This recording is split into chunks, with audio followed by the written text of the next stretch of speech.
Hello and welcome back to higher order differential equation case number 4। अब case number 4 का एक problem यहाँ पे दिया हुआ है। केस नंबर 1 में हमने देखा था एक्सपोनेंशियल, केस नंबर 2 में हमने देखा था साइन या फिर कॉस, एंड केस नंबर 3 में एक्स की टर्म्स होती है सिर्फ। लेकिन जब एक्सपोनेंशियल की टर्म के साथ कोई ऐसी टर्म मल्टीप्लिकेशन में है जिसको हम स्प्लिट नहीं कर सकते। जैसे ये एग्जाम्पल है, तो यहाँ पे एक्सपोनेंशियल की टर्म के साथ कौन सी केस है मल्टीप्लिकेशन में? केस नंबर 3 है। अगर एक्सपोनेंशियल की केस के साथ केस दूसरी कोई भी रहे, जैसे इस केस में केस नंबर 3 है, इसके साथ साइन या कॉस की भी केस रह सकती है केस नंबर 1। तो जब वो मल्टीप्लिकेशन में है और हम लोग उसको स्प्लिट करके सेपरेट नहीं कर सकते, so it comes under case number 4। Now हमें एक फॉर्मूला ध्यान में रखना है फॉर केस नंबर 4। 1 अपॉन जो भी ये फंक्शन होगा डी का, उसमें अगर एक्सपोनेंशियल, सपोज मैं पावर ए एक्स लिखती हूँ, एक्स का कोएफिशिएंट ए है, और कोई दूसरा फंक्शन है उसको मैं रिप्रेजेंट करती हूँ वी ऑफ एक्स से। अगर इस फॉर्मेट में प्रॉब्लम आता है तो हमको एक्सपोनेंशियल की जो टर्म है वो इसके पीछे लेके आना है। वो हो जाएगा e raise to power a x, and इसको पीछे लेने के बाद में एफ डी प्लस ए हो जाएगा V of X. That means अगर यहाँ पे e के पावर में 3x होता तो हम लोग d प्लस 3 करते। मतलब जैसे इस केस में d स्क्वायर प्लस 1 है, तो जहाँ जहाँ पे d रहेगा वो d को हमको d प्लस 3 करना होता, और अगर d माइनस 3 होता तो हमको यहाँ पे जहाँ जहाँ पे d है वहाँ पे d माइनस 3 पुट करना है। फॉर एग्जाम्पल अगर e raise to power 2x suppose, और यहाँ पे होता मैं एक एग्जांपल लेती हूँ D square plus D plus 1। अगर डिनोमिनेटर में अपनी ये टर्म होती तो डी के जगह पे डी प्लस 2 का स्क्वायर, यहाँ पे हो जाता डी प्लस 2 प्लस 1। यानी कहने का मतलब ये है कि जहाँ जहाँ पे डी रहेगा उसमें ई की पावर जो भी रहेगी, प्लस रहा तो प्लस, माइनस रहा तो माइनस, हमको पुट करना है। और उसके बाद में जो भी नेक्स्ट बचा हुआ फंक्शन है, जैसे इस केस में थर्ड केस का फंक्शन है, अगर यहाँ पे सेकंड केस साइन कॉस का आता तो हम लोग यहाँ पे साइन कॉस अप्लाई करते। अगर अब यहाँ पर एक्स स्क्वायर है तो हम लोग यहाँ पे केस नंबर 3 अप्लाई करेंगे। कमिंग टू द प्रॉब्लम, पहले तो एज यूजुअल हमको ऑक्सिलरी इक्वेशन फाइंड करना है और उसके बाद में उसका CF फाइंड करना है, जैसे फर्स्ट लेक्चर में बताया था उसी टाइप से। कमिंग टू PI, जो हमारी केसेस है वो भी PI की केसेस चल रही, तो PI is equal to 1 upon D square minus 1 X square E raise to power X. तो जैसे मैंने अभी बताया ई की टर्म हमको बाहर लेना है, and at the same time हमको डी में से प्लस या माइनस करना है। जो भी पावर, अगर प्लस है तो प्लस, माइनस है तो माइनस, जो भी पावर यानी कि ई के पावर में एक्स का कोएफिशिएंट जो भी होगा।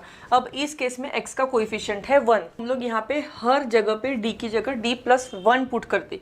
यहाँ पे फिलहाल डी स्क्वायर है सिर्फ, तो हम लोग करेंगे डी प्लस 1 होल स्क्वायर, और ये माइनस 1 जो है वो अलग लिखेंगे, और बचा है X square. Now E raise to power X, अगर मैं इसको एक्सपांड करती हूँ कौन से फॉर्मूला से? a plus B whole square, A square plus 2ab plus B square, और ये बचा हुआ माइनस 1। ये जो प्लस 1 माइनस 1 कैंसिल हो जाता है, और अब पूरा प्रॉब्लम सॉल्व हो गया है। सिर्फ हमको केस अप्लाई करनी है जो भी यहाँ पे v ऑफ x है, मतलब यहाँ पे जो फंक्शन है उसको, तो एक्स स्क्वायर यानी हमारी हो गई केस नंबर 3। तो हमने केस नंबर 3 जो इसके प्रीवियस लेक्चर में देखा था उसी टाइप से जाना है। तो उसके लिए हमको चाहिए थी 2 सीरीज़ जो मैंने ध्यान में रखने बोली थी, लेकिन फर्स्ट ऑफ ऑल हमको ऐसी टर्म कॉमन निकालना है जो अंडर डेरिवेटिव के फॉर्म में ही आंसर रहे, यानी डी के फॉर्म में रहे, 1 अपॉन डी के फॉर्म में ना आए। वी गेट, अगर मैं यहाँ से कॉमन निकालती हूँ 2d, तो अंदर मुझे मिलेगा d अपॉन 2 प्लस 1। d जो है वो अंदर जो d आया, d की टर्म आई वो न्यूमरेटर में आई है, डिनोमिनेटर में नहीं आई। इट इज़ ओके, यहाँ पे हमने ऊपर शिफ्ट कर दिया। 1 अपॉन 2d वैसे ही रहेगा। इस टर्म को हम लोग ऊपर लेके जा रहे हैं, तो 1 मैं पहले लिख लेती हूँ, इससे फ़र्क नहीं पड़ेगा, सिर्फ यहाँ पे इन्वर्स हो जाएगा। हमको इन्वर्स की सीरीज़ अभी अप्लाई करनी है, इसलिए हमने उसको न्यूमरेटर में शिफ्ट कर दिया। तो applying series E raise to power X 1 upon 2d वैसे ही रह दिया, और 1 minus D upon 2 plus D square upon 4 X square. यहाँ तक ही क्यों किया मैंने, इसके बाद अगर डी क्यूब की टर्म करती हूँ तो 3 बार डेरिवेटिव करना पड़ेगा एक्स स्क्वायर का, और 3 बार डेरिवेटिव इसका आ जाता है 0, क्योंकि first derivative will be 2x and second derivative will be 2, third derivative will be 0। So we get e raise to power x 1/2d, and क्योंकि एक्स स्क्वायर मैंने तीनों से अंदर मल्टीप्लाई कर दिया तो यहाँ पे रहेगा एक्स स्क्वायर माइनस 1/2, और कैपिटल D के साथ एक्स स्क्वायर मल्टीप्लाई हुआ, कैपिटल D ने derivative with respect to x, तो इसका एक बार डेरिवेटिव करेंगे हम लोग 2x प्लस, मतलब यहाँ से जो है वो हमने सिर्फ केस 3 अप्लाई करनी है हमको। एक्स स्क्वायर के 2 बार डेरिवेटिव, डी स्क्वायर है इसलिए, तो 2x एंड 2, ये हो गया ब्रैकेट कंप्लीट।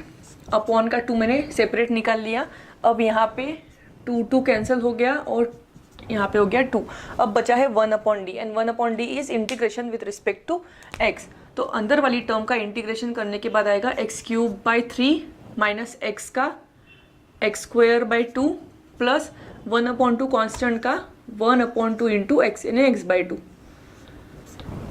नाउ यहाँ पे हो गया हमारा प्रॉब्लम कंप्लीट। तो हमारा एकदम सिंपल टाइप था, इसमें सिर्फ एक ही चीज़ ध्यान में रखनी है कि एक्सपोनेंशियल की टर्म बाहर निकाल के हमको d की जगह पे x, एक्सपोनेंशियल के x का कोएफिशिएंट जो होगा वो यहाँ पे प्लस होगा तो प्लस या माइनस होगा तो माइनस करना है, हर एक d में उसको एक्सपांड करना है।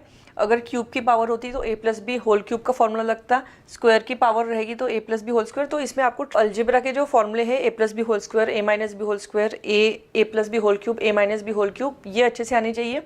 उसके बाद में ये एक्सपांड करना है और उसके बाद में सेम केस अप्लाई करना है जो हमने प्रीवियस लेक्चर में देखे हैं।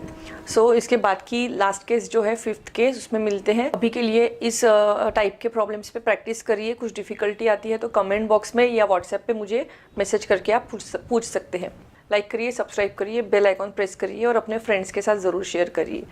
Bye for now, take care.